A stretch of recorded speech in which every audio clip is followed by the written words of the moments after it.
start to think, well, maybe wait a little bit after. I'm wrong. Okay. I'm wrong. Turn up. You can do it.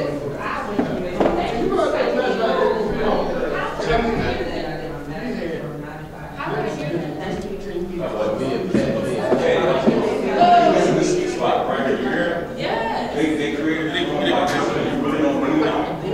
They saw it. We got to be right here. You hear it? Let's just hear people jump. Amplify. You doing all right? What about you? You doing all right? Busy, tired. I know all the above. All the above. Yeah. You ready tonight? That was out of bed. No, this is really cool drink, man. It's light inside. Y'all the big man.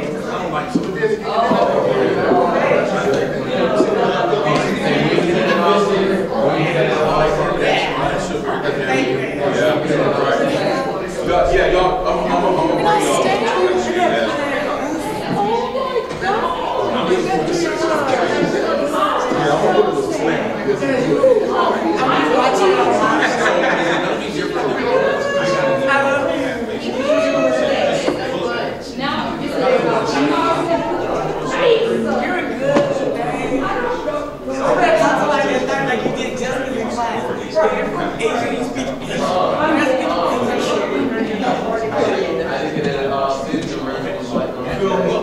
That's really what I'm talking about.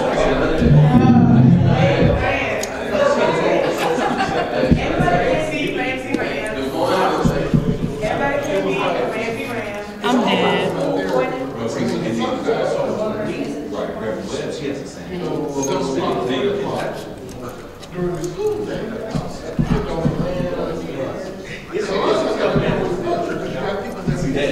That's kind of my parents. Please sit next to me. Thank you.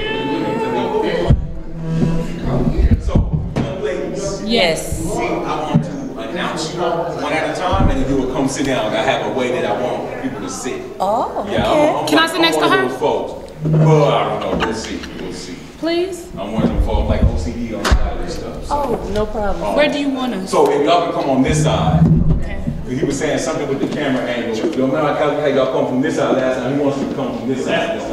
Yeah, so y'all come on this side and then I'll announce y'all. Thank you. So go on. I am. I went to home.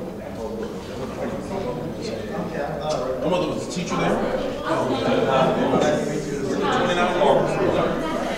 mother was a teacher there, and born and raised her, believe it or not, man. What did you finish on? Came out in '97. So that football coach. Captain.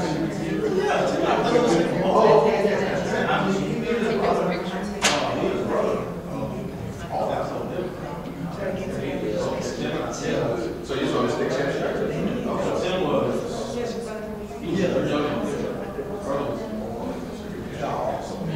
Okay, so everyone that's in the room, if you all have not signed in, please come back out and sign in for me. Grab you a evaluation form and a golf pencil. Everyone to do that for us, please. Thanks, sir.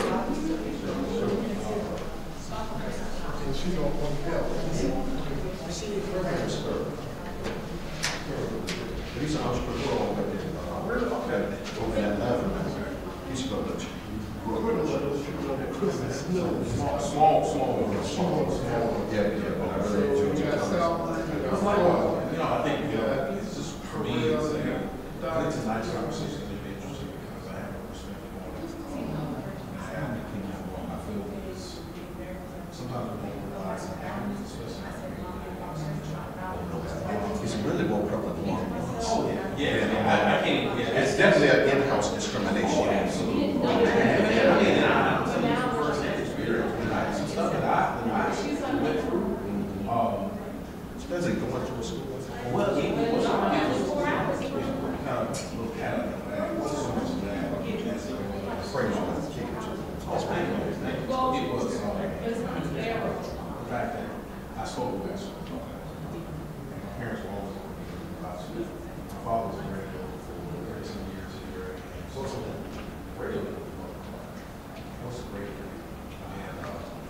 So basically, you get the genetic. I know That's what I'm saying, you got a genetic. it was not even.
All right, greetings. Greetings. We're going to go ahead and get started. I'm a proponent of whoever is in the room. Those are the people that need to hear what is being said, so we're just going to go ahead and get started.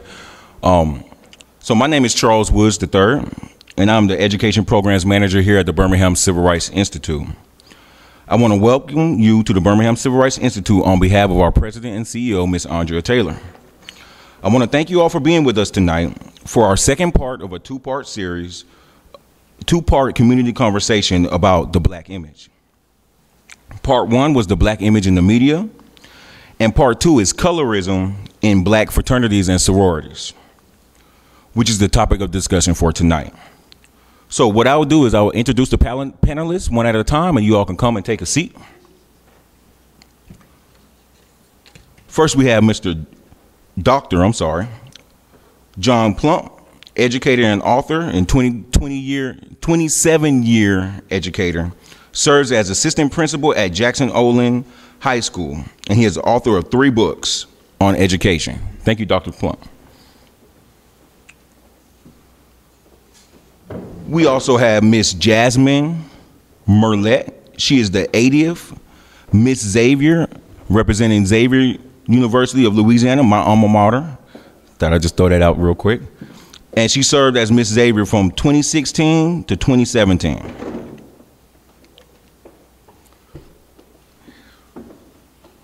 We also have Miss Green Knight Davis. She's a licensed professional counselor and a board certified coach and international Grand Anti-Grammatis. She is a member of Sigma Gamma Rho Sorority Incorporated. We also have Reverend Gwen Webb, who is a international foot soldier, founder of International Foot Soldiers, and an original foot soldier from the Children's Crusade of 1963.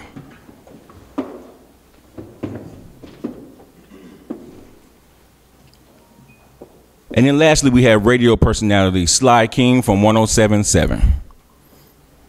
Oh, I'm sorry, we have one more. We have Mr. Elder Harrell Sherrod. He's a Master's of Education. He's a Minister of Music and is with the Faith Church International. We'll get you an extra seat. All right. Need somebody to help me. Can I get an extra chair for him really quick? Thank you. We're going to make some room here for him.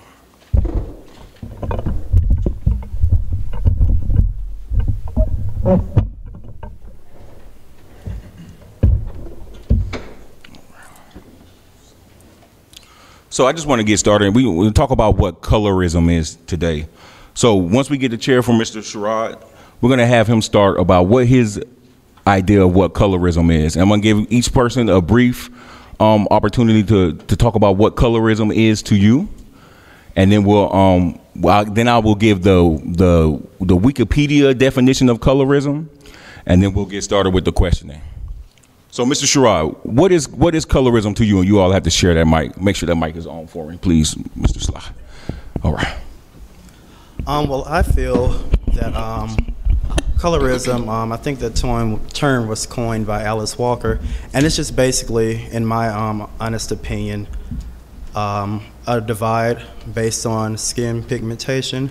And so for a lot of people who have that narrow-minded view of skin pigmentation, they feel that the lighter you are, the better chances are for you to progress and permeate through the society, whereas if you are more darker skin or a darker complexion, then the more tumultuous life will be for you as an individual. So it's based off merit.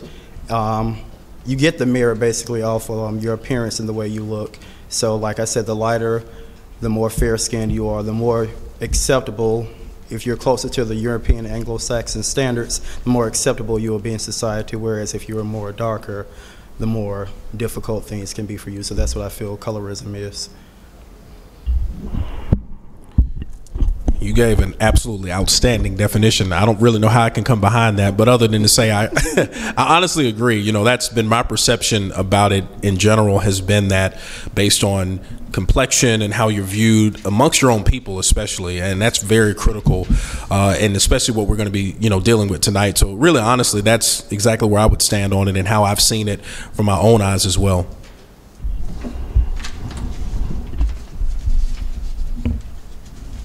Well, exactly. I don't think it's on, yeah. Thank you. I will agree with both of you. Colorism, being victimized because of your color, regardless to the race that is the victimizers. You being not accepted because of your color.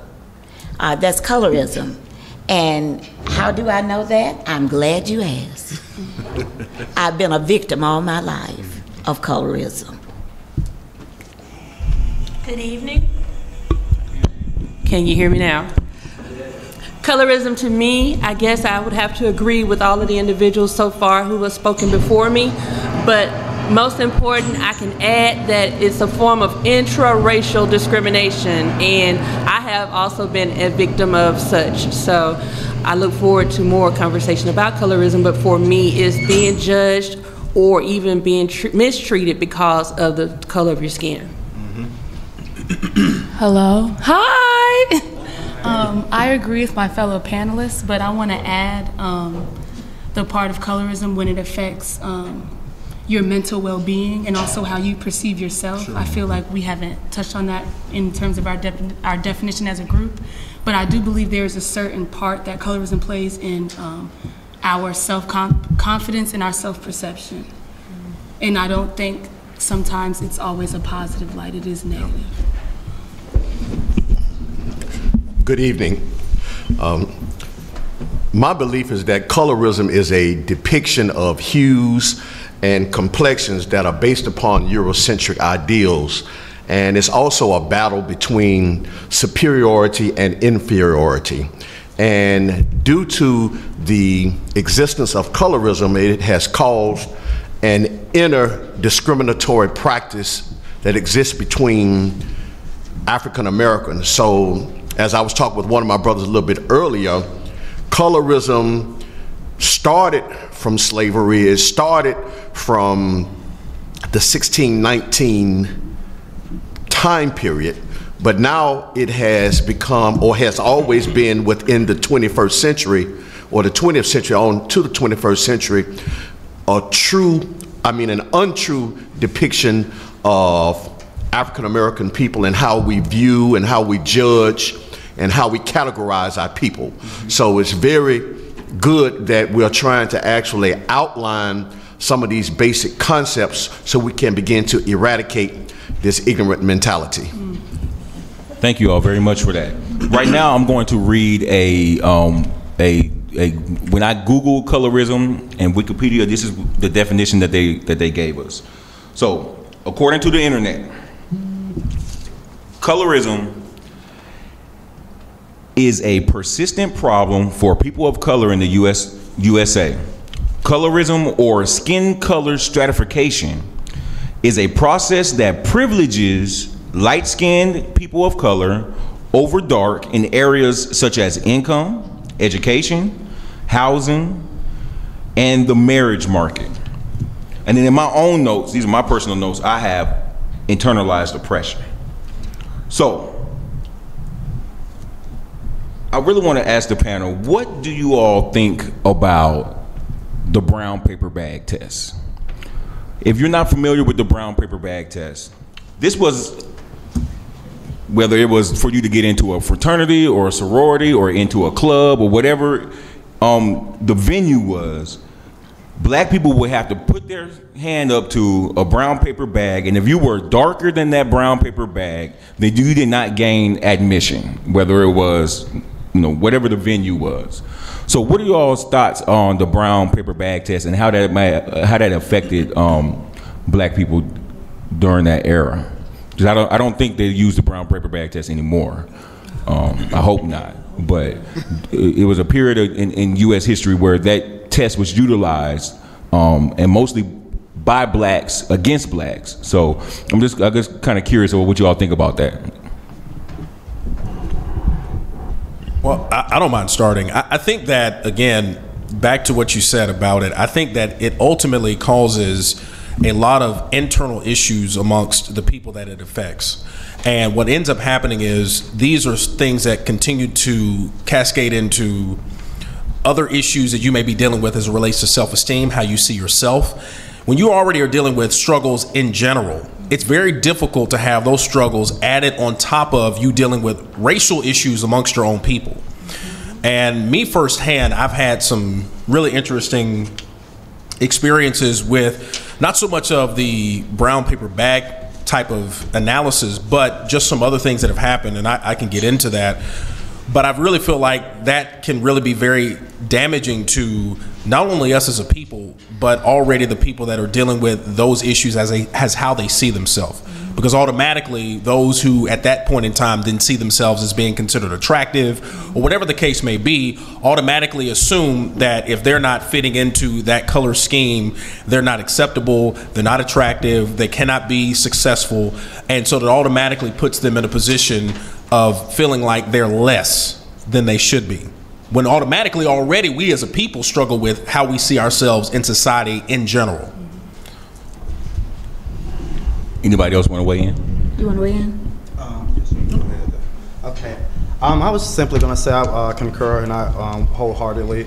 And the only thing that I would add to that is just kind of like it's natural when you're kind of being oppressed for several hundreds of years to just kind of adopt the mindset, because some people you can combat it for so long, but those who are kind of weak in mind or just kind of been going with it so long, you begin to kind of adopt the mindset of those who oppress you. And so then we start kind of perpetuating that same thing that was against us with our own people, because I can remember instances when anytime you say something with black attached to it, that automatically made it a lot worse. It automatically made it a lot more negative, a lot more derogatory. So we've adopted the mindset of black being negative, and so we start trying to compare each other and give each other a negative outlook. So we just essentially adopted that mindset. I've never had to experience a paper bag test, thank God, but I just know that it's something that we've just kind of, or was adopted honestly by us because of the oppression that we've experienced for the several hundreds of years.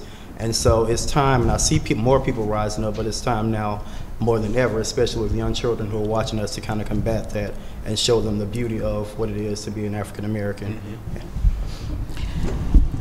Well, the paper bag test, you know, I guess people were a little afraid, Mr. Moderator, to try to use that on me, because in order to get, you'd have to either have the paper bag and look at it or try to come up. I've heard people say that people would come up and put the paper bag up against their skin.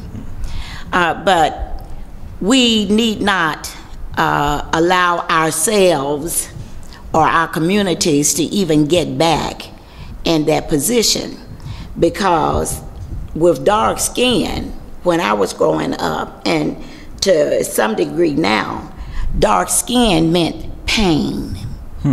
And people would try to make you go through pain because of your skin being dark. And by the things that they said, by the things that they did, by the things that they would not allow you to become a part of because of dark skin. The light skin meant privilege. I'm more than you are. I'm superior from you. And this caused a lot of people to be inferior. I came from a family of 10 children.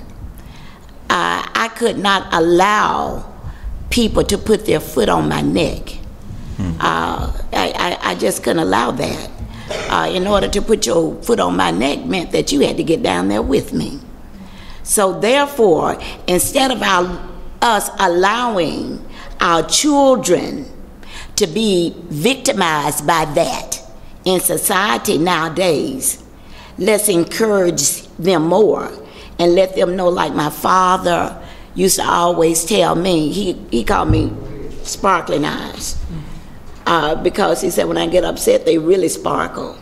But the thing is, encourage our darker skinned children, our boys. They're affected nowadays. It was a time when they really wasn't affected that deeply. But encourage our children, letting them know you are somebody. You mean an awful lot to society, not just today, but all the time in the future. You will be great because you're even greater. And what did Dr. King said? Never judge a man by what? The color of his skin, but by the content of his character. So see, those words will never leave me. Well, I'm going to bring it back for a second to organizations. And in many instances, because of my color, I probably would not have been able to join certain Greek letter organizations. It also even rolls into, you may not have even been able to go to a private historically black college. You may have to go to the colleges that were established after the Second Morrill Act, the A&M and the technical and the agricultural institutions.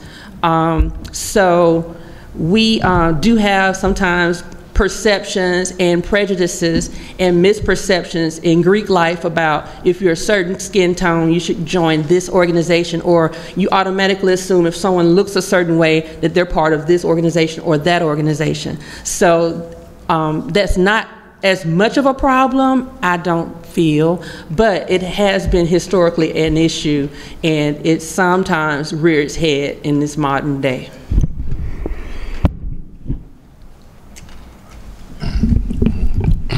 Well, first and foremost, I would like to say that internalized oppression is synonymous with and the result of learned behavior. And as my brother said earlier, when we look at Eurocentric values and we look at the way things are done across the Atlantic Ocean, we historically and presently have adopted those ideals. We basically just inherently believe that if it's something beyond the African or if it's something beyond the American, it's better. And based upon your question, we find ourselves in 2019 still in some kind of ways believing that the Eurocentric way of thinking, the Eurocentric way of adopting certain practices as far as what looks good, what sounds good, what drives the best, we're going to always adopt that. I'll give you an example.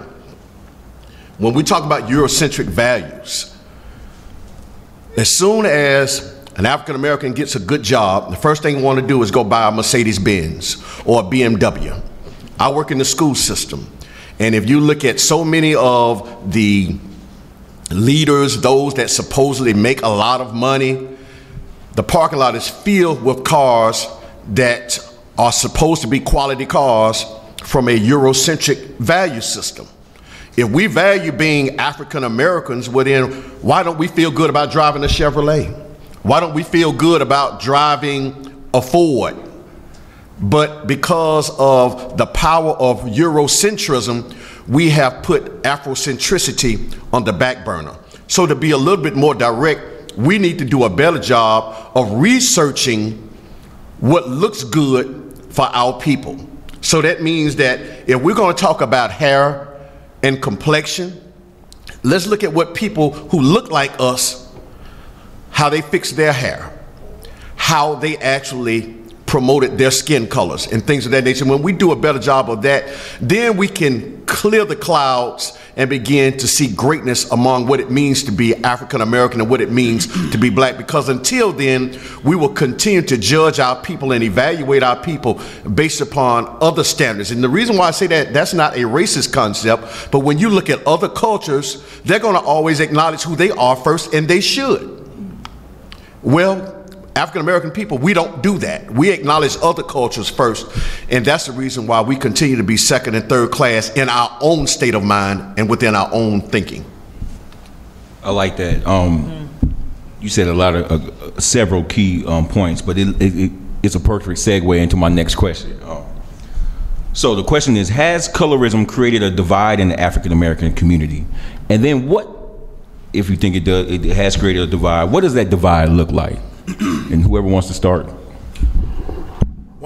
I think I want to start in my personal experience, because for me, I think the divide that I experienced was one that I was in a school that was a predominantly white school, and being the black in that school and the other blacks that were there, I was more so like the outsider, if you will. However, the issues that I ran into were because of the way I talked, because of the way I dressed. I faced more racism from my own people than I did from people that were not black. I was treated better. Now, this is a fact. I was treated better by people that were not black than my own people. And that, for you, when you go through the adolescent age of acceptance, fitting in, and all those things, when you deal with that, you look at yourself and you say, okay, what's wrong with me? Like, what am I doing that's wrong? Like, what is it that doesn't allow me to be accepted by my own people? And so when we talk about that, when we really dig into this conversation, I think it's really important to understand some of the areas where we do the most harm and the most damage is against each other. And in order for us to heal, in order for us to become better as a community, as people, we have to begin to look internally at what are we doing? Because the first thing we do is point the finger at everybody else and say they're doing this and they're doing that. No, it's not always them. So a lot of times it's you. Most of the time, the common denominator in these issues are you. And so when we begin to look at that and begin to say, okay, how can we fix these things? Then that's how we can become to be better and heal, because there's a lot of people. And thankfully, I had great people, parents and great people around me who helped me through that. But it was a very difficult time. And if I didn't know who I was, and if I didn't have my identity as to who I was, and I didn't have a strong family, I would be in a pretty bad place. You know, and that's you know, a real life, you know, experience. So I think it's important that we look at that. And that's why this conversation, for me, I think is very, you know, very vital.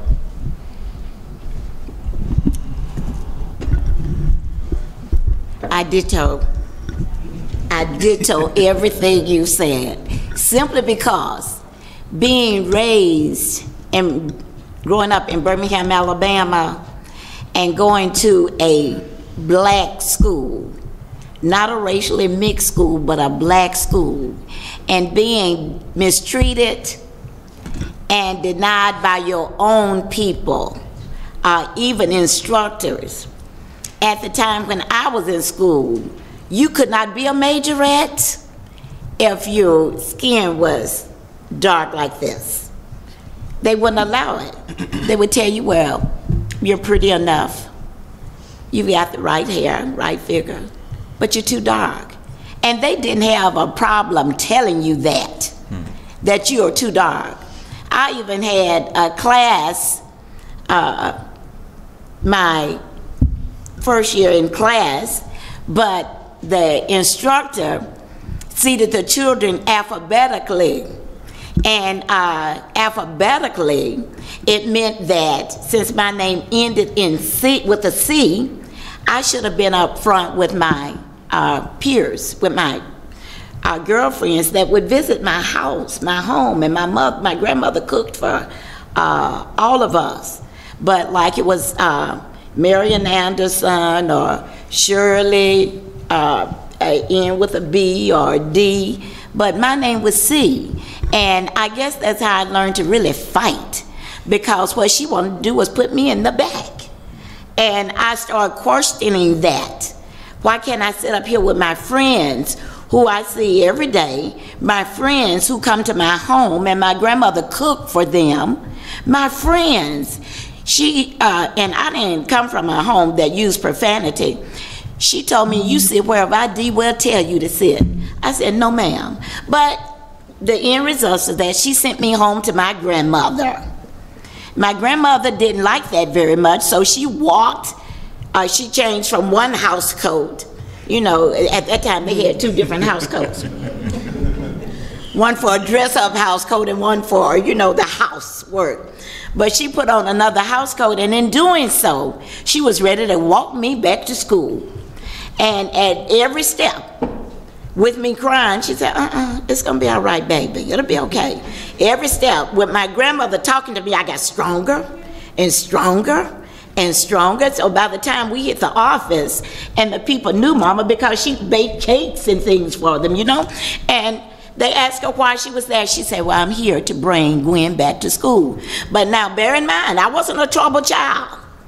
I didn't fight unless you made me fight. And it wasn't physical, and I didn't curse the teachers out or anything like that. But when she carried me back to class, to make a long story short, she carried me back up there, and she said, Miss So-and-so, why did you send my granddaughter home?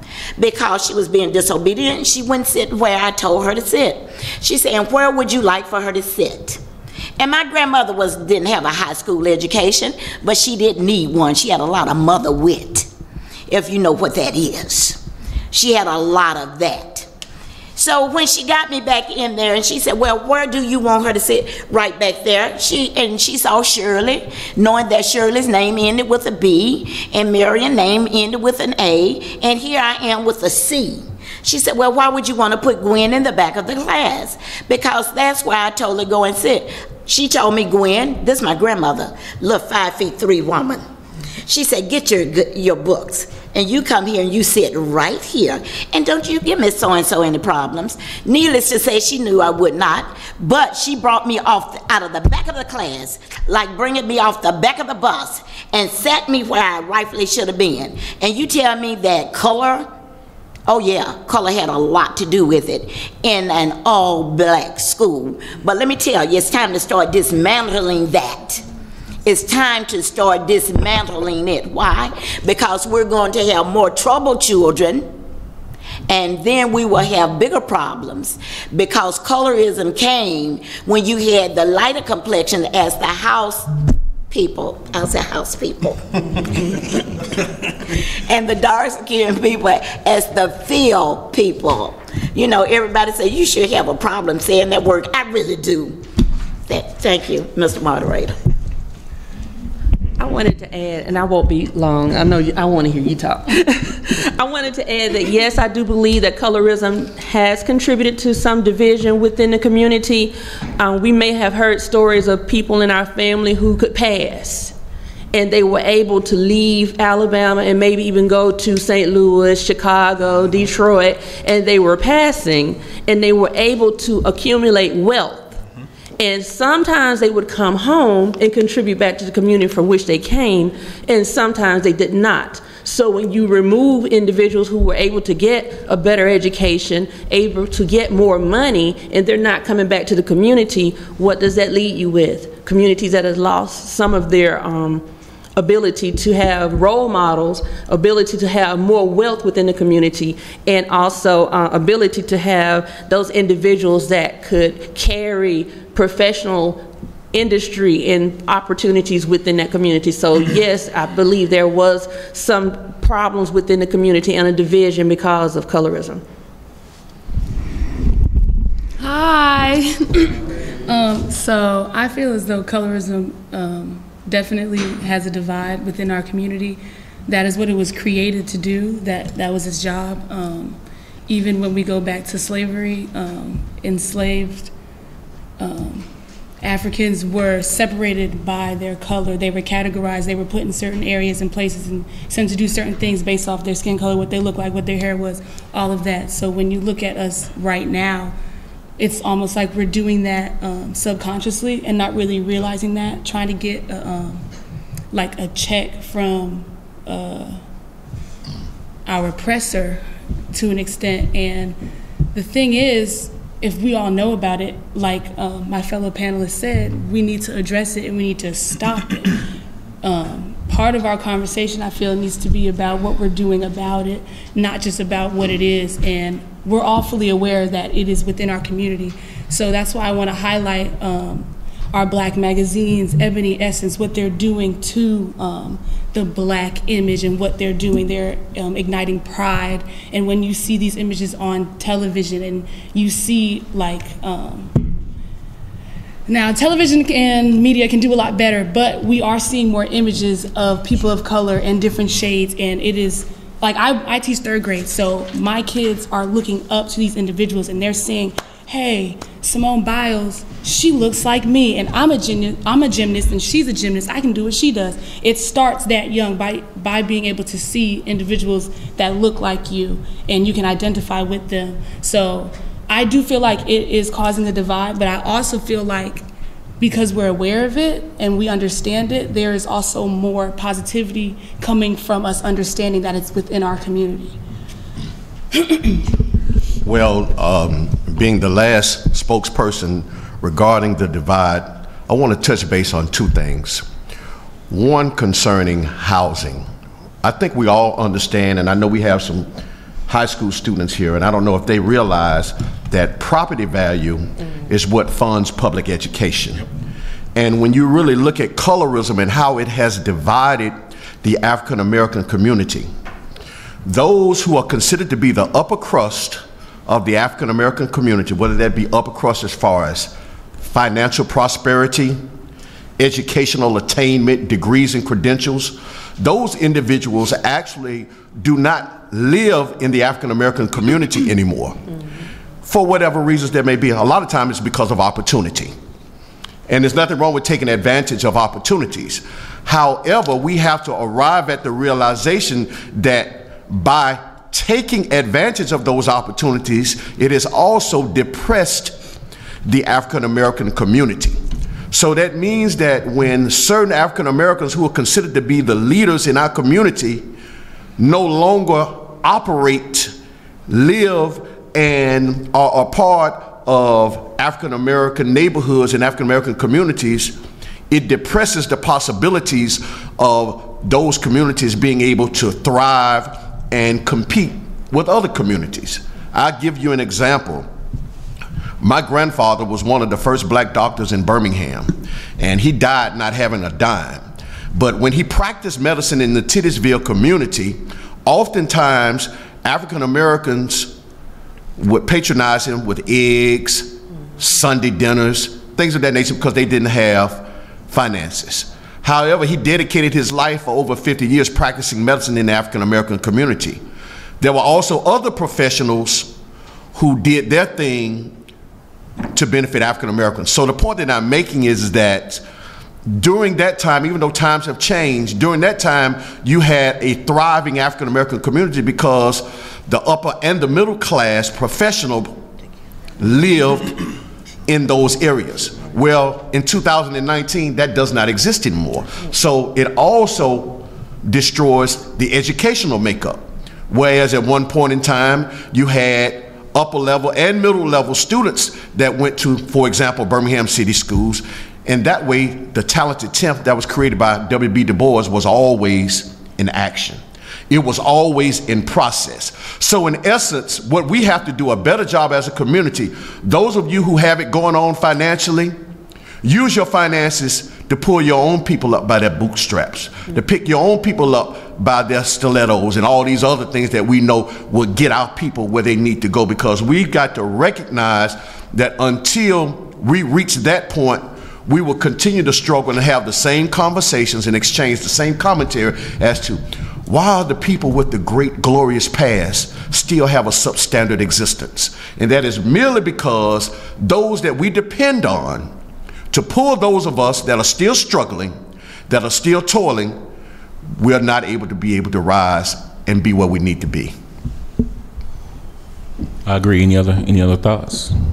I did want to say one thing very briefly, and just kind of going back to the divide and the pessimistic view of color pigmentation. I can just, and this kind of might be jumping the gun just a little bit, but I just can remember, like, it kind of pains me when I hear you love who you want to love, you get in a relationship with who you want to be in a relationship with. There's no judgment as far as like color and everything like that, but I have a huge problem when I hear my black brothers, especially my rappers, saying I don't want to be with a black person, although they don't say person, they say a black something else, and it's based on the way that the person looks, their appearance, on their image. And so we just have to continue to ever be cognizant of not adopting the mindset, I think the young lady mentioned, of the oppressor, but rather liberating yourself and putting a better spin on that you are, descended from greatness. Your lineage is from royalty, from kings, from doctors, entrepreneurs, philanthropists, artists, authors. So know that you have all this greatness within you, and I just think that we have to really combat that colorism divide that we have within our communities by the way that we look at one another. All right, so If you're in the audience and you want to ask a question, please just raise your hand and we'll allow you to speak. Go ahead, sir. I have a question concerning, so I had a question. I was talking to a friend one time, right? And we was talking about something called reverse racism, right? And she told me that a black person can't be racist because we can't sign laws or legislate bills or veto or. So I came to ask you guys your opinion on what is reverse racism. All right, what is reverse racism is the question. Dr. Plum, I want to get you started on that. Well, one thing I want to say is the fact that reverse racism is really simply doing what was done to you. I mentioned on last week on the panel discussion that the oppressed always, unfortunately, takes on the mindset, the mentality, the strategies, and the techniques of those that oppress you. So that means that it's very easy sometimes when you don't have an innermost feeling as to who you are as an individual, who you are as a professional, who you are as a human being, who you are as an African American. It's very easy for you to be able to take on the mindsets and the mentalities of those that are different than you. So I think reverse racism also really boils over into just being discriminatory against your own people.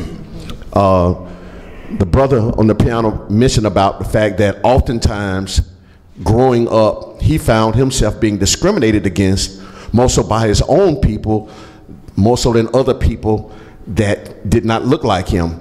I've also had to deal with that kind of racism, not necessarily from a skin complexion perspective, but from a talent perspective. Because I spoke well, because I articulated the King's English, because I sang classical music, because I could recite poetry. They would say, well, why are you doing those things that white people do? Well, I would often retaliate by saying, well, that means you really don't know who your own people are, because history will tell you that some of the greatest people that ever lived who wrote poetry or who articulated the King's English or who sang classical music were African American people. They weren't the only people, but they were people that professed that at some point in time. So reverse racism is just really more so an indirect and then sometimes a direct technique and strategy where African American people will mimic and emulate what they've seen, what they've heard, what they've read from other people, and then they utilize those same antagonistic tactics on their same people. And it spans not just education, it spans housing, it spans how we view one another, how we evaluate and interpret what we do well, what we don't do well. It deals with the type of hairstyles that we have, the type of automobiles we drive, the schools that we attend, the mentality concerning what organization I'm going to get into and why I'm going to get into that organization. So to sum it up, we just got to do a better job of really embracing who we are as a people. And that's not a racist technique. That's just having an adoration and an appreciation for who you are as a human being, who you are as far as the race is concerned, and who you were created to be. And when we actually operate through that destiny, then we will reach the oasis as to who we are as a people. I just want to add that intraracial discrimination was something that I mentioned earlier. And there's nothing more hurtful than to experience being discriminated against by your own people. In my employment, I've had to, well, when I was in college, and I went to a predominantly white institution, and I could wear my thick Janet Jackson braids and wear my kente and be proud of who I am, and non-African Americans were like really cool with it, and sometimes your black friends would maybe hang with you, but when you have to cut your hair and go get a perm and put on a black suit with a skirted suit with some hose and heels and take on a Eurocentric look just to get a job, That's a hurtful thing when you get a job at an institution where you think is going to be an opportunity for you to express yourself and express your blackness with pride, but you're discriminated against because you let your hair kink up and you're not wearing certain clothing that is not acceptable. Sometimes expressing your color and expressing your heritage is not seen as professional. And it didn't matter that I had a doctorate degree and had all kind of qualifications. I didn't look the part. I wasn't going to be in the front of the room when they had certain meetings or when people would come to where I used to work. I wasn't asked to be a part of the receiving group to say, hi, how you doing? I'm from such and such institution. I basically was relegated to the back when I may have had way more qualification than the people that were called upon to participate because I was a little bit too black, hair was just a little too nappy, and I just wasn't fitting that part of what they thought was acceptable and professional. And these were from my black people at a black college. You want to move on to something else? Okay. Oh. I was simply going to ask, how would you suggest that we try to get people like ourselves to embrace ourselves? Because from my experience, when I started growing my hair out, this is as far as it got right. But it grows in the afro, and I have even my own siblings or friends I went to school with before who had an issue with that, and they'll say, do something with your hair. Is that what you're really going to do? I'm tired of you wearing it like that. But it's how it naturally grows, and they have the same hair as me. And I was like, so what do you do with your hair? I can twist it up or something like that. Or or I have friends or family members. We're all family. We all have different skin complexions, but yet we judge one another between our own family on which one is better or which one does this or that. So how would you suggest that I try to help them embrace more like I have? So his question is basically how would you all give him advice to for himself and others to start to embrace themselves more than following behind the Eurocentric identity of beauty, or is that about right? Yeah, that's about right. I have two words: be fearless. Be you. Be fearless. I have two words: don't change. Be yourself. And then when we come back to something else, I'll tell you why to be yourself. But be yourself. Don't go changing, trying to appease others. Just be strong in who you are and what you are and what you're doing. People, you can't be a leader if you change for other people. The only way you're going to be a leader is to stand on what is right and knowing that what you're doing is right. Let me give you a fine example quickly, if I may. Michelle Obama. When people started seeing Michelle Obama, and these were black women, especially those of the lighter hue, that wanted to know why in the world would Barack Obama marry a dark-skinned sister like that with nappy hair, not realizing that this tall, beautiful sister would one day be the first lady of the United States of America and married to a man by the name of Barack Hussein Obama. What we've got to learn, and I'm glad that you are who you are, all of you. Michelle didn't try to change to please people. She didn't do that. But she could get her hair a little straighter if she wanted to, and she did. Now you're here and seeing everybody wanting to look like Michelle Obama with the nice arms. with the nice arms and the nice legs. Beautiful. Michelle didn't go changing trying to please other people. But she was pleasing, number one, herself, and number two, Barack Hussein Obama. And being selected to go to the White House as the only black leading foot soldier here in Birmingham, and to meet those two individuals, let me tell you, we couldn't have had a better, loving, oh, and ladies, he smelled good too, good-looking couple in the whole world. Don't you change, you hear?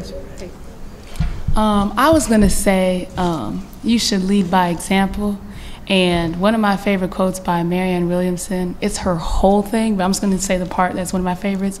When we let our own light shine, we subconsciously allow others to do the same. So by you embracing who you are, being yourself, staying true to yourself, your family members are going to see that, and they're gonna try to tap into, why is he so confident? Why is he feeling himself with his afro? What's good with him? What's going on?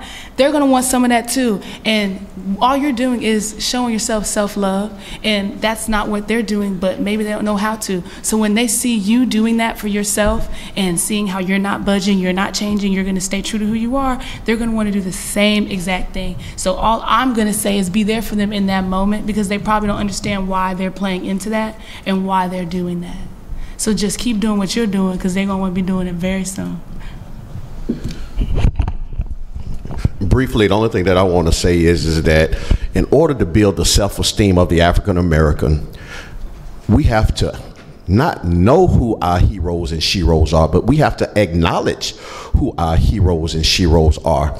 History has done a phenomenal job of articulating great people of color. The problem is that we have not acknowledged those people and processed what they've done great in order for us to be great as a people.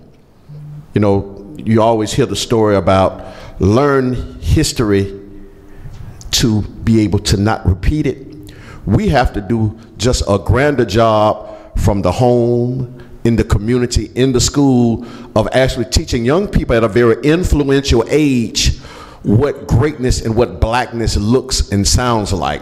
You think about historically, you talked about the paper bag test, but there was also a doll test that was done some years ago by some psychologists, where they were trying to actually determine why or if black children felt good about being black. So the psychologists put a white doll and a black doll, and they asked them a series of questions, and these kids were maybe, I think, from 6 to 9 years of age.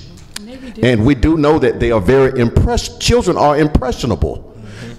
So that means that, well, let me go back to that story. So when they put those dolls in front of them and they asked them a series of questions, I think 44% of the results garnered the fact that they felt like the white doll had more beauty and had more skill and was one that they preferred to play with more so than the African American. So that goes back to the African American home. We have to do a better job as parents, as those that are supposed to be accountable for the development of our children, to teach them about having pride and having honor and respect for one another at a very tender and early age. Let me give you an example. I come in a lot of different bags. I also referee basketball out of Mountain Brook, and I've been doing it for 20, 25 years. And of course, being an educator, I'm always very observant. And being from the black community, I can always compare and contrast the way in which things are done in other communities. And I've noticed for the last 20 years I've been in Mountain Brook, they teach their children about character. They teach them about integrity. They teach them about looking people in the eye, shaking hands, acknowledging academia, making sure that your role models are not Mike Krzyzewski. Your role models are your mama and your daddy first.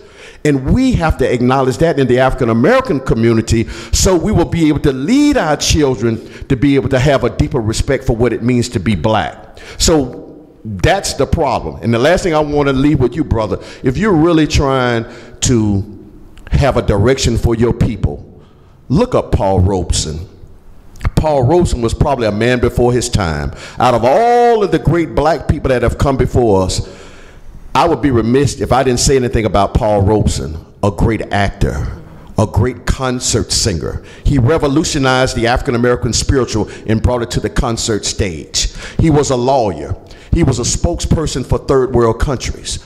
Those are like 4 or 5 different careers that he perfected. So that means that African American children should not have to question about, do I have the skill set and ability? When you stand on the shoulders of giants. The problem is that you have not been taught about, and you have not been inspired and motivated to realize who those individuals are.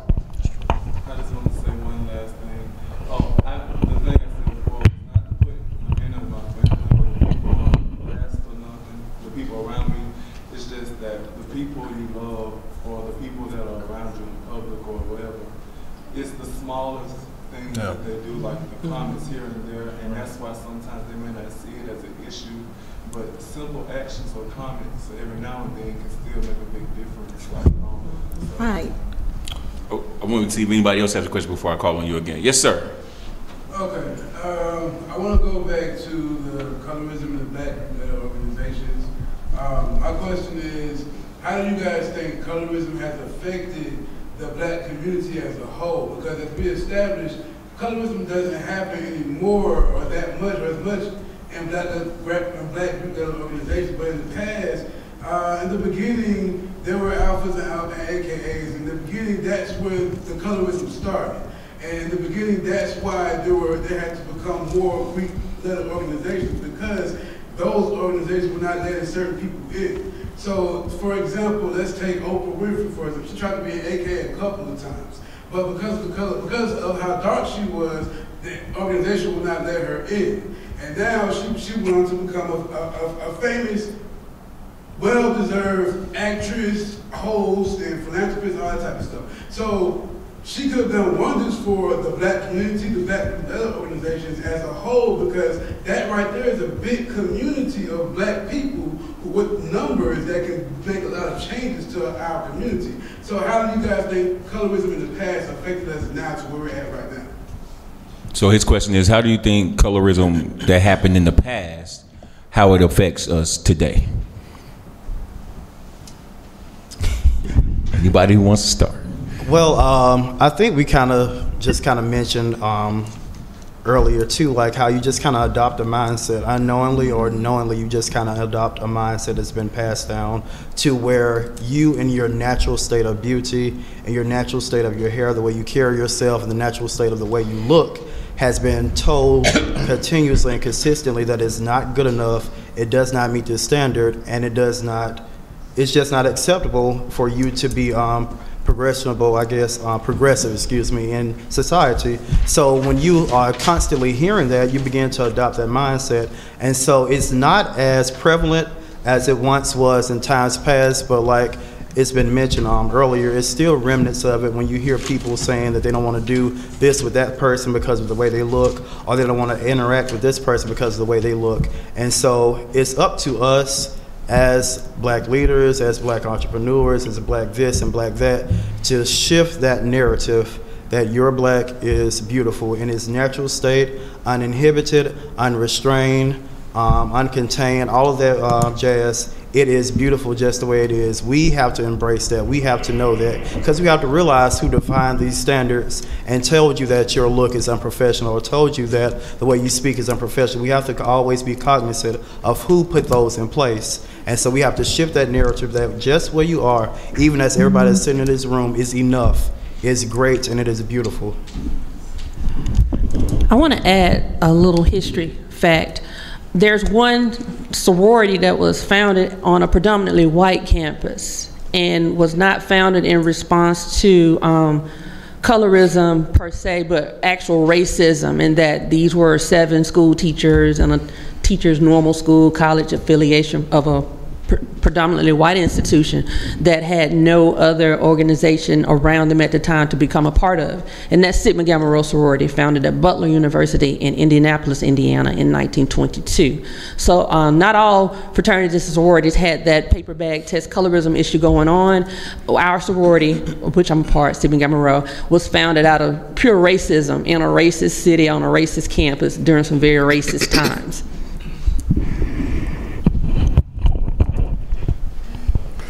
Well, I want to say that I think that colorism historically played a major role in defining the early points of sororities and fraternities, and I think over a period of time it went from colorism to haterism and classism.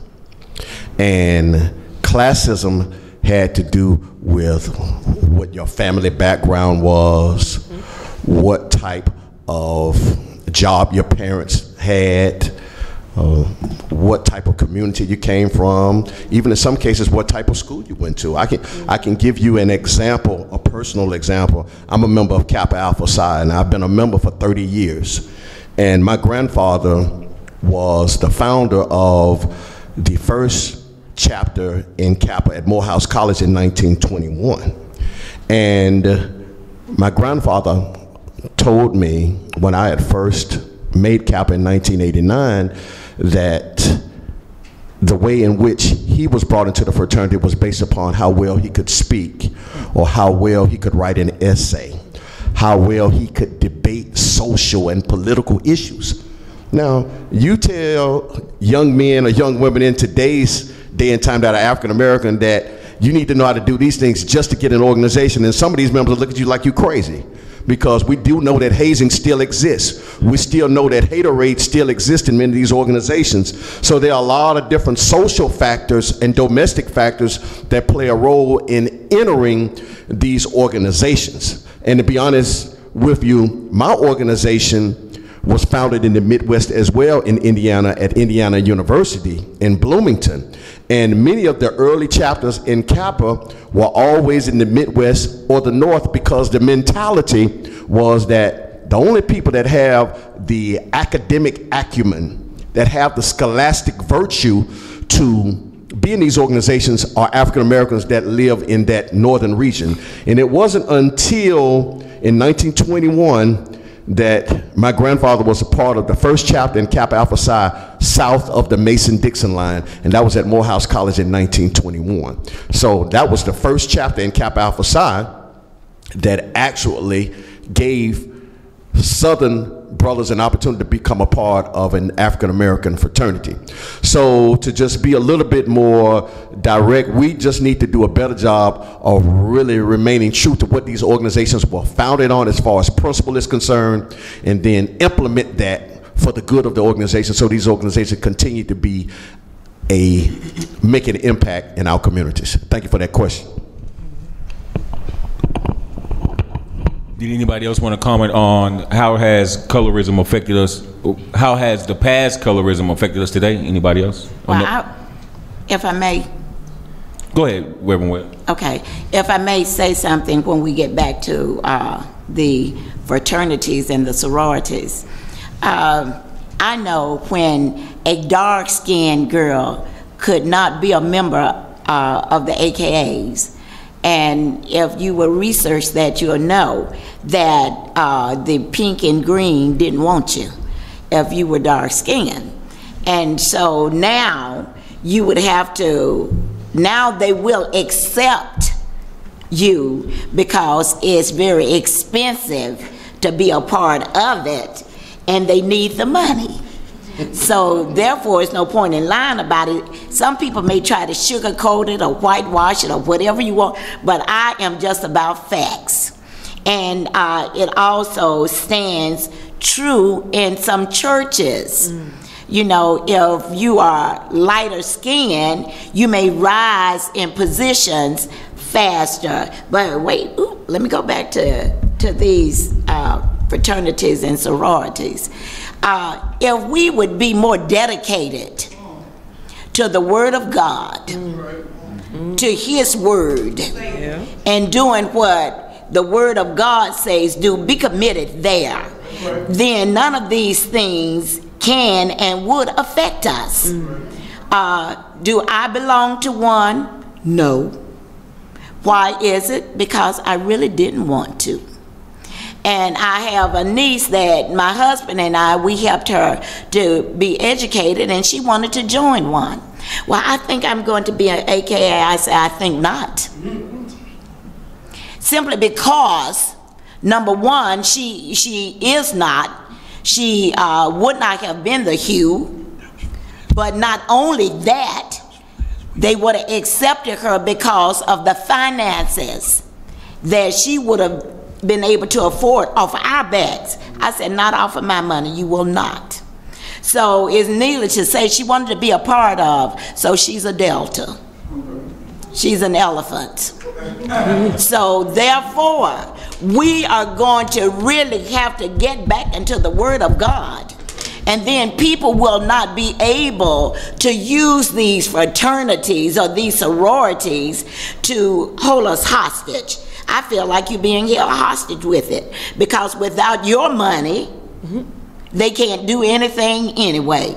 So the thing is, I will come right back to tell you, get closer to the Word of God. In it, be a part of it. And somebody said about the light. The Word of God said, let your light so shine before men that they might see your good works. Not glorifying you or me, but glorifying the Father, which is in heaven. Mr. Simmons. Yeah, echo what Brother Plump said. When I went to UAB in the early 70s, all the Greeks on campus looked just like the parents sitting up there. Light, dark, all the sororities were fully hue of colors. Now, 1974, I go to a party in Chicago, Christmas time, after UAB had gotten out. It was an AKA party. There was maybe 120, 130 AKAs there. There were 5 sorority sisters there.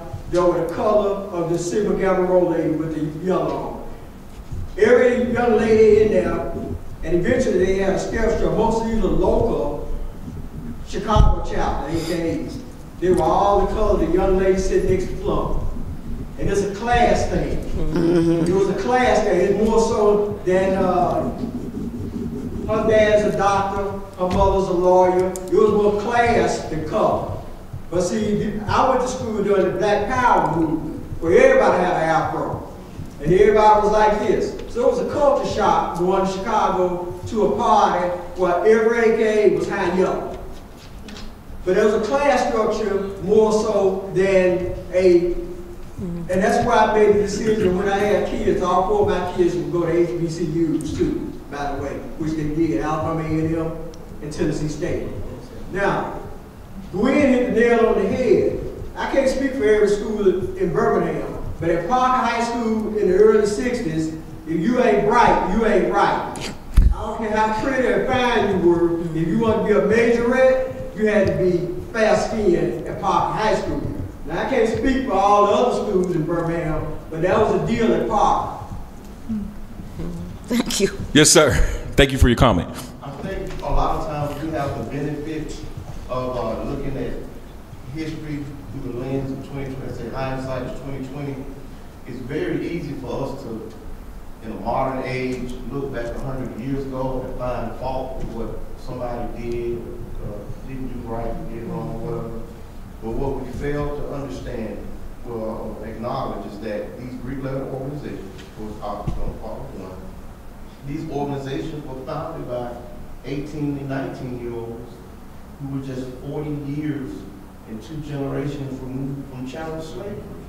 So we were not Black Panthers, we were not Wakandans, we were not Samoans, we were Negroes with an uppercase N at best. So we're dealing with a group of people, it's just a sojourn. You know, life is not a destination, it's a journey. So looking at the vibe or the tone of the nation at that time, what else do you expect? Coming on the heels of Booker T. Washington's Great Atlanta Compromise, the creation of a black caste and class system. Although they were HBCUs on paper, who was it that was really financing these colleges? So they did not want anything or anyone there that was going to alienate the real power brokers behind these institutions. So if you were of a certain darker skinned hue, that made the white power base very uncomfortable.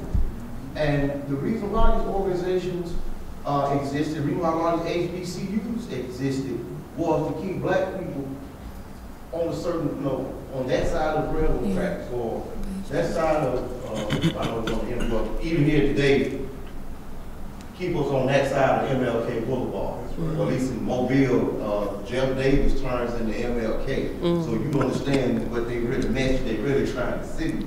But my point is, it is just an evolution of where these organizations started out. And it was the belief that a person of a fair complexion had a greater chance of navigating the society at that time. Like I said, back then, it was a dirty word to call somebody black. You weren't black, you weren't Afro-American, African-American, so forth. At best, you were Negro with uppercase, until somebody found out Negro meant Spanish for black, so they had changed.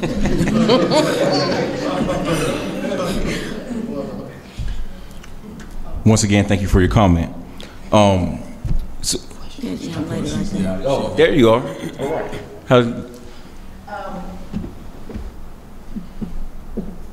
Little comment, but kind of a question. My letter's on my shirt, so that's who I am. But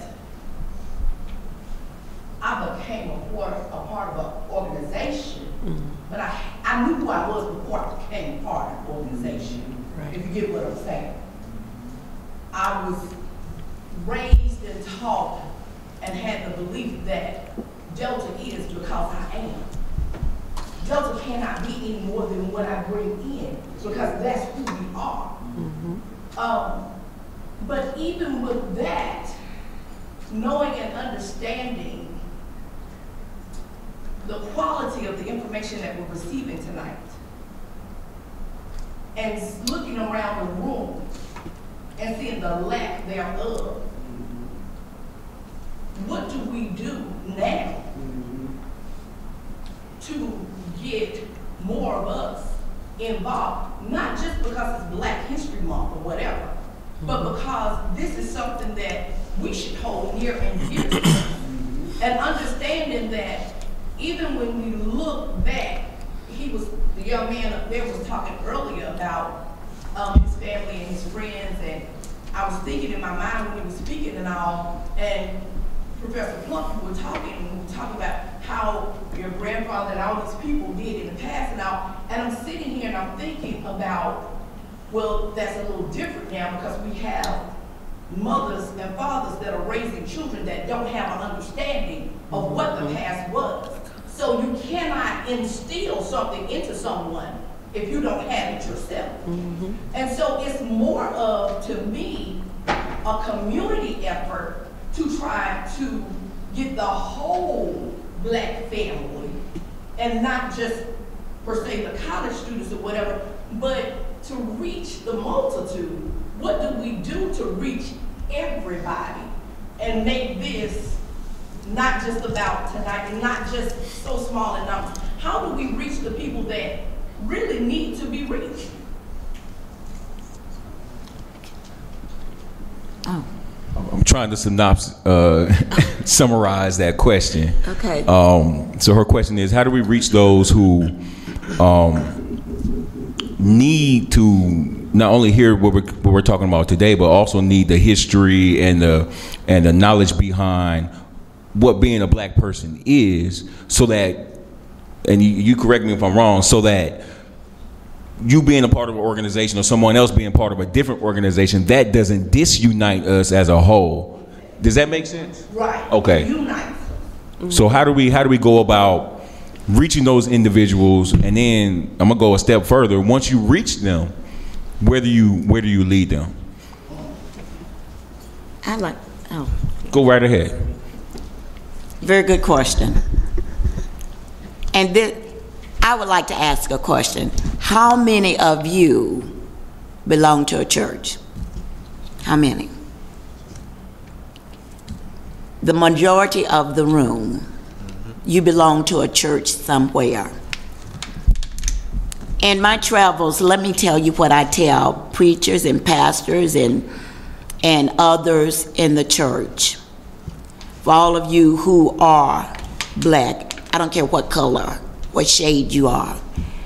How many of you wake up in the morning and you still see black? Or have you changed overnight? How many of you wake up and you look in the mirror and you still black? All of us. So it's not just Black History Month, which is the shortest month in the year. It's Black history every day. And what we should do, and I am encouraging preachers and pastors everywhere I go. I had to preach at a church for 11 o'clock service on Sunday morning, and I am encouraging preachers and pastors, and I'm asking you to do likewise. Encourage them at least one Sunday, if it's Sunday evening or whenever out of the month, still have Black history programs. One Sunday, still have Black history programs. Still introduce our children, your children, I'm great-grandmother now, and my children know. They can talk about it. Introduce them to who they are. Let me tell you this, it's not a Jewish child born that is not reminded of who they are. Why? Because they don't want them to forget the Holocaust. They don't want them to go back by forgetting. This is what we're going, very good question. This is what we're going to have to do. Don't allow your preachers and pastors to say, well, and we don't have time for that. You got time for everything else. So we want you to take time and have time for this. Have time for us as a congregation. Have time for us as the tithers. Have time for us as the givers. How do I know? I'm a preacher, pastor. Come on. What you have to do is demand what you want. You have to be ugly about it. Just go after it and get it. And anytime you need me to come anywhere to talk with you and for you, all you got to do is call Mr. Woods.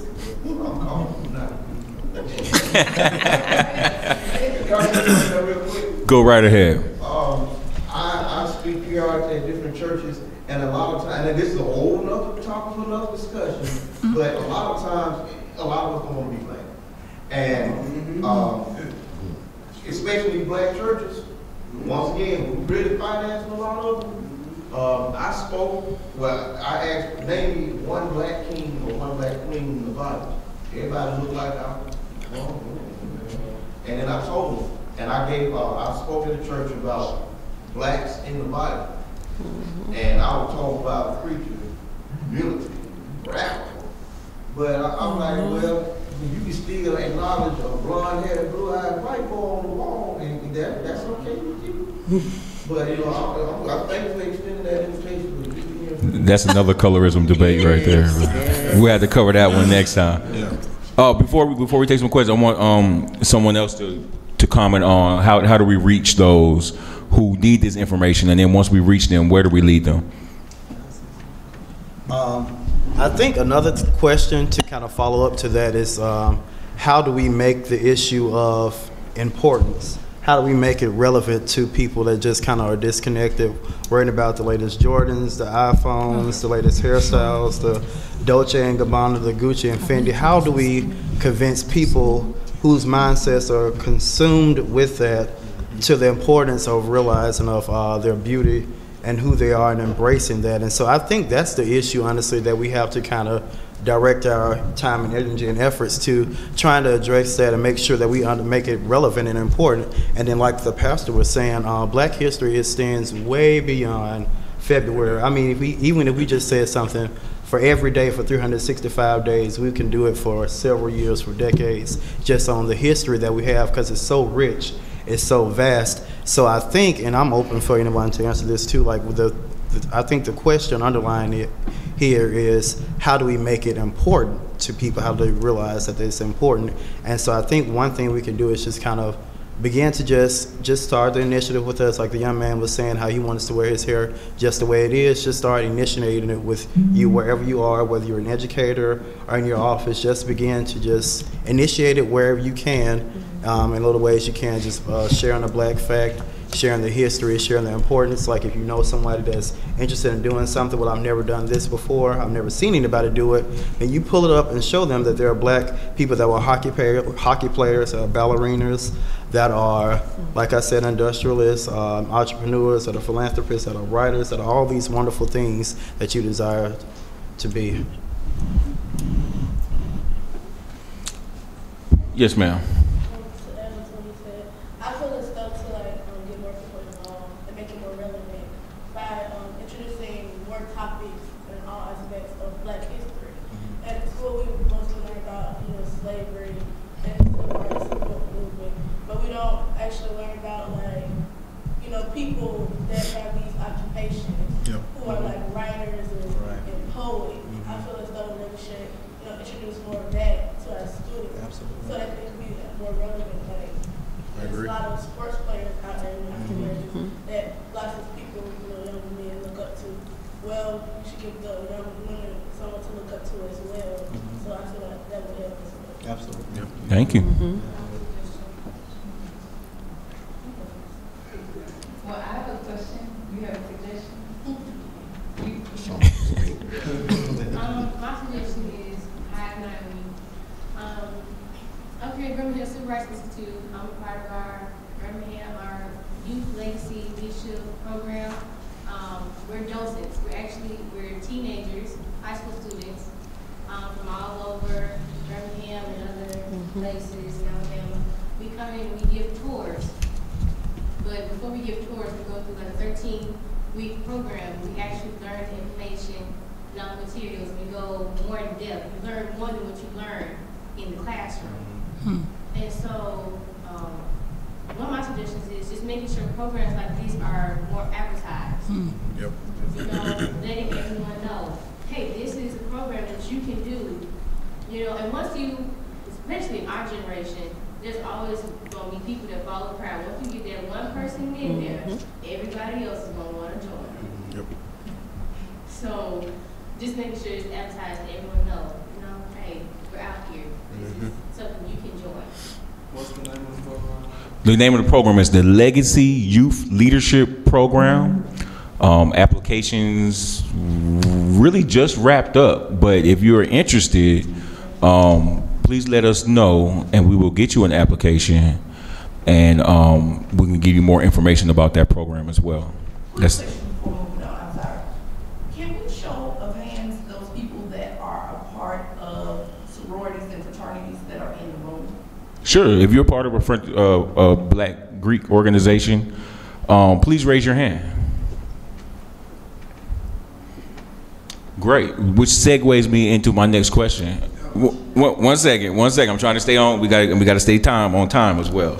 So, to be a part of a Black Greek organization, you have to attend college. Is that correct? Right. You don't have to graduate, but you have to attend, right? Oh, I'm sorry. That was my own personal. Go ahead. My own personal. But to be part of this Black organization, you have to go to college, and we know that college creates the people that are in the corporate world who go off and become those businessmen, those entrepreneurs, those doctors, those lawyers. And if they were involved with an organization that has some type of colorism in its foundation, do you all think that translates into that individual and how they function in the corporate world or the real society later on in life. Does that make sense? I think that, and this is my opinion, I think that if you are within an environment or an organization that perpetuates certain microaggressions, then you're going to carry that into the workplace, into the church, wherever you go. But I really want to just say something positive about the traditional 9 fraternities and sororities that were founded on college campuses, because there are a lot of Greek letter organizations outside of the Divine 9, the Big 9. Right. And they don't always have the requirements of going to a college or university. But I think that the organizations are really working together a lot more and actually seeing what they need to do in a positive direction, way more than what people give them credit. Yes, there are some problems. We do know that there's colorism, and we are living in an environment and almost acting out in it and not even conscious of it. Mm-hmm. So that exists, but there's a lot of good. And so in the indoctrination of new members, if you start perpetuating more of those biblical principles and those character features and those principles that we were founded upon as organizations, you won't have time sometimes to adopt negativity if you're going to stay positive and you stay involved. I'm not saying it's a perfect world. Our organizations are not perfect, but I really want to put out there that the organizations do a lot of good.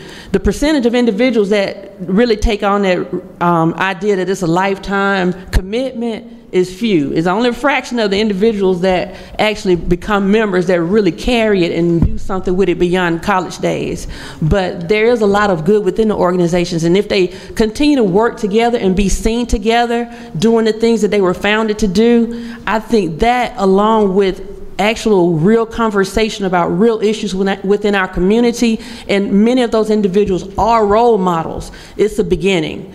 Each one reach one. We just have to just do what we can while we can in that particular moment. But it is something that is tackled, that can be tackled if we are more intentional in trying to address it. Well, what I want to say is the fact that I think that one of the things we need to do a better job with our Greek letter organizations is to be more inclusionary versus exclusionary. When I was in college and I had the opportunity to pledge my fraternity, one of the things that the brothers were very serious about was making sure that everybody on the campus was a part of our social programs, that everybody on campus felt a need to be a part of the things that we did on campus. And I think that's very important, because in a lot of situations, most individuals are not a part of these organizations, and they sometimes feel as though they are not welcomed into these organizations, which is a part of the discriminatory practices that we're here trying to talk about this evening. So I want to encourage those that are part of organizations, those that have friends that are part of organizations, be more inclusionary of those that are not a part of the organizations, so we can be more, like Dr. Knight said, be more unified and do more things as a group and as a unit, so we can have more solidarity when it comes to these organizations, because these organizations were founded upon quality principles. They were founded upon by African American men and women that truly understood what the perspective and the strategy should be toward elevating what the African American should be like in the United States of America. So I just wanted to mention the fact that we just need to do a grander job of recognizing our other brothers and sisters that are not a part of these organizations, so they can all feel welcomed and a part and a phase of what it is we're trying to do to elevate Black America. Any other comments? All right, so we're going to start to wrap up, but I have one final question. I want everyone to weigh in on it, please. I'm trying to figure out exactly how I want to structure this question. It's kind of a work in progress. So we are familiar with the Willie Lynch letters. Anybody on the panel not familiar with the Willie Lynch letters? All right. So the Willie Lynch letters, if you're not familiar, was a document that it has been proven that it is not real, but very pertinent. But it's a document that said that this guy is going around giving a talk to slave owners, and he tells them, I can keep your Negroes enslaved for over 400 years, and this is how. And then he runs off a list of things that you want to put them against each other about. So the first thing is, always put the house slave against the field slave. And then put the light skin, the mulattoes against the dark skin, and then you put the older people against the younger people. If you're not familiar with that, please Google it. It's called the Willie Lynch letters.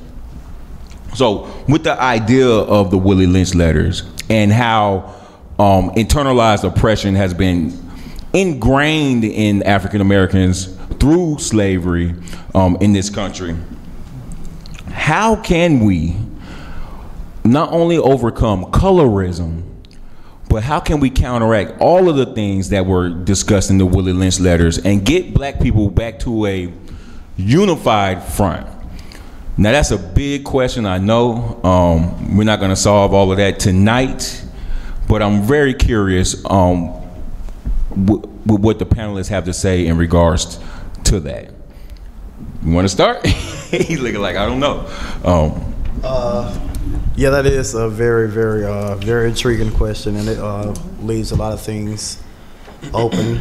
But what I will say is just kind of like, just kind of redefining what it means to be great and what it means to be successful. Just kind of reshifting that, like even the look that's associated with it, like the professional look, as far as like the way you carry yourself. Just trying to redefine what it means to be just great for African Americans, because like I said, we've often tried to assimilate and try to conform to what we think or to what's been perpetuated constantly throughout society. So we as black people just take ownership and just shift that narrative.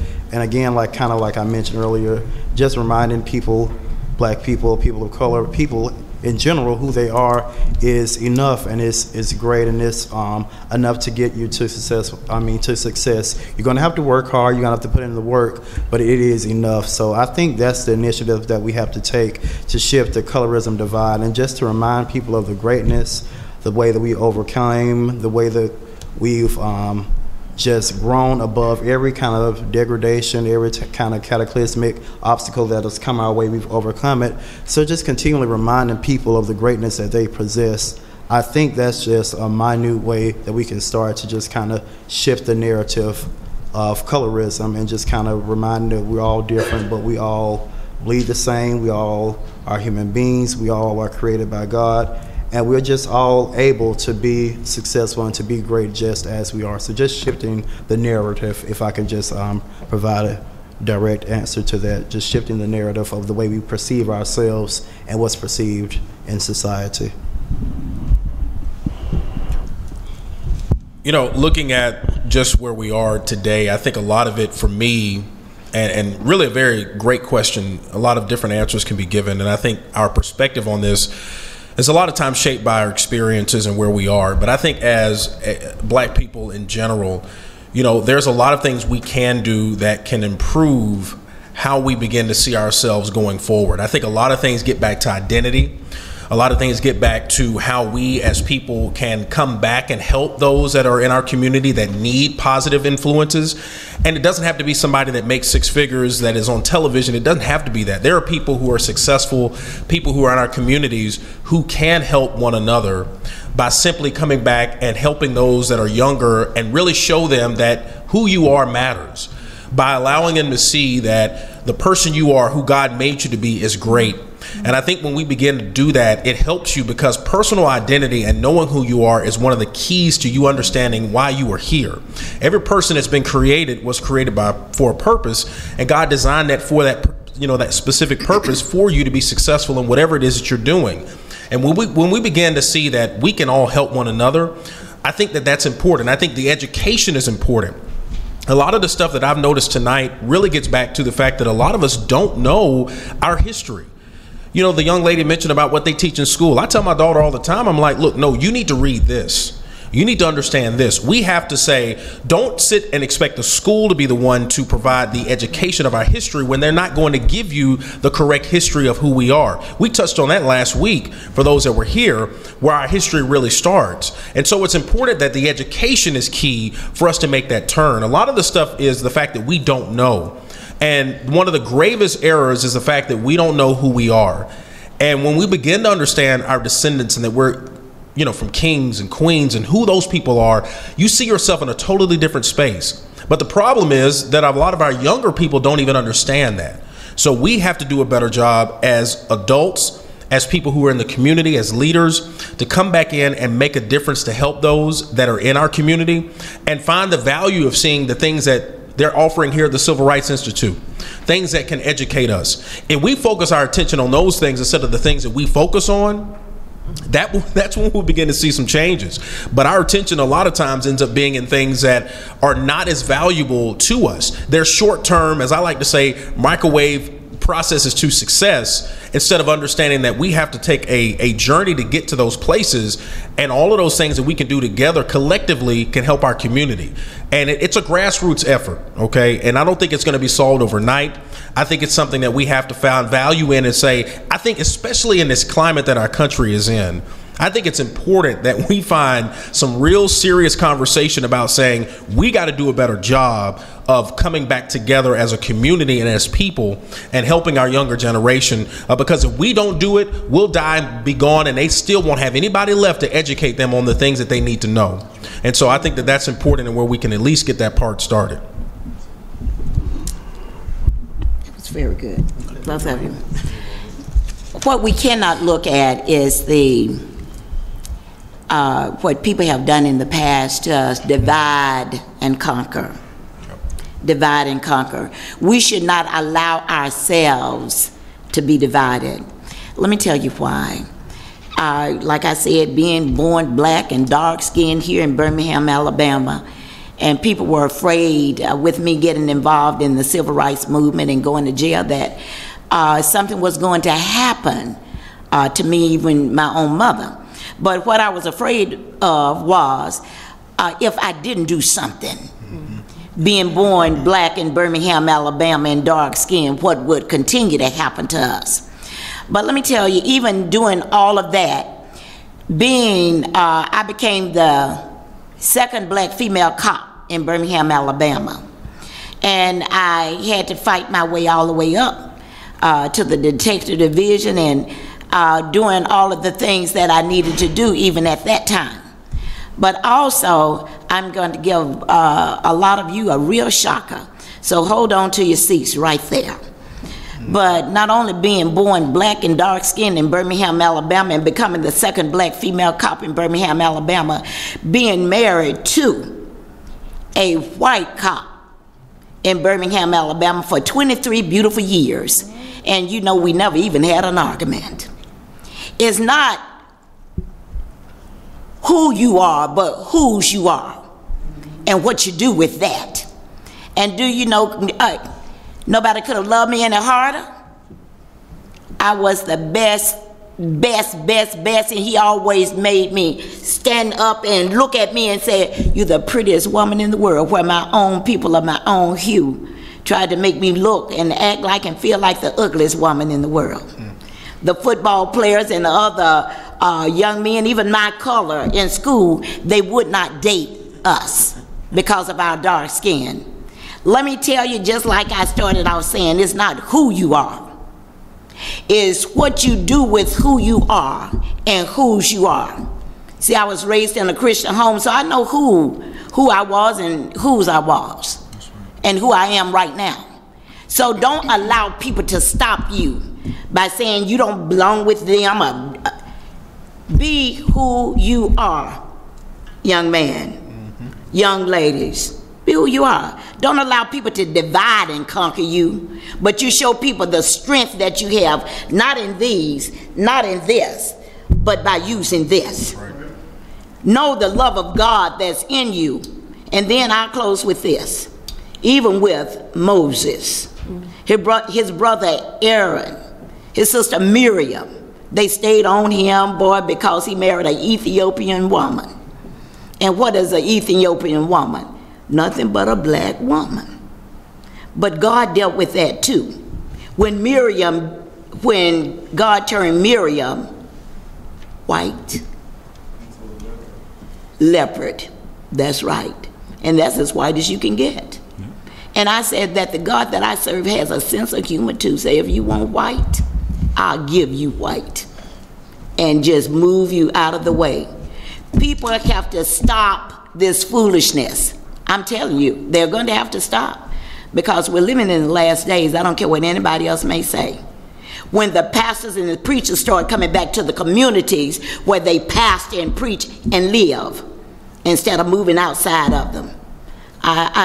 There's so much I can tell you, and I thank Mr. Charles Woods and the Civil Rights Institute and this entire staff for allowing us to come in and have these conversations, and I know there will be others.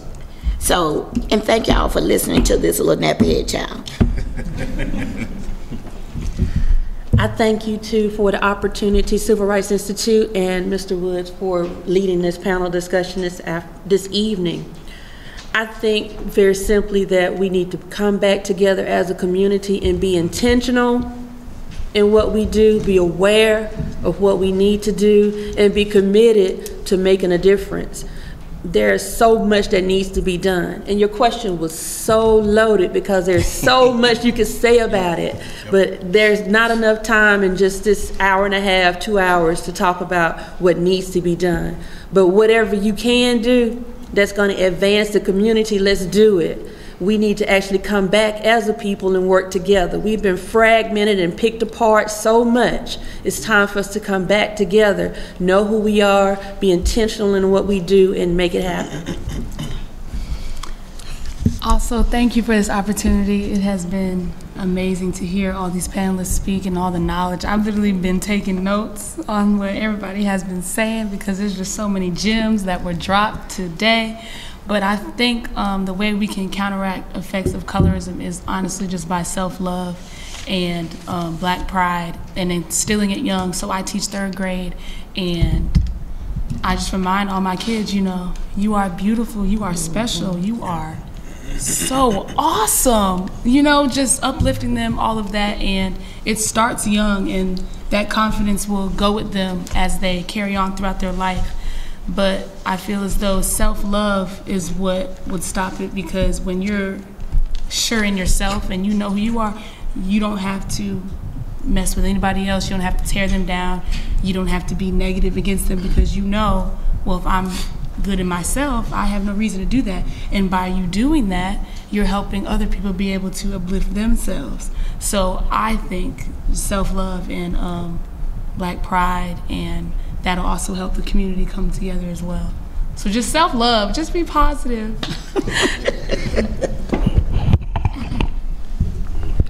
Well, I can honestly say that this has truly been a magnificent evening, and I too ditto my colleagues about the fact that your question was so well received.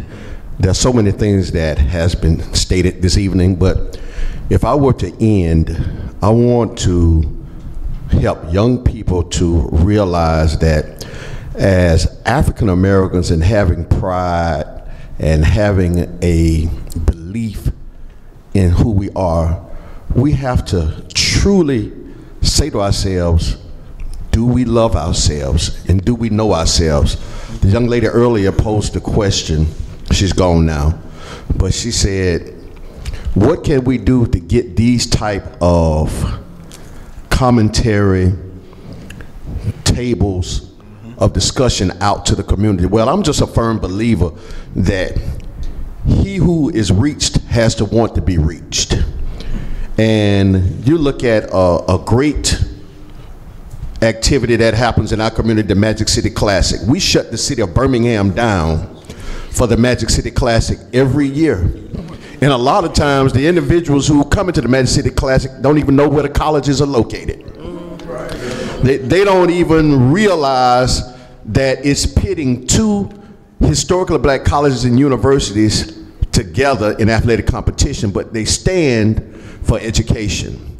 They stand for community development and growth. So we need to do a better job of adopting as a people what we know Africans have stood for. I mentioned on the panel on last week about the fact that being a history teacher myself by trade, there's an old historical law that we use in history where it says that if you teach the history of our people beginning in 1619 to present, they end up in a ghetto.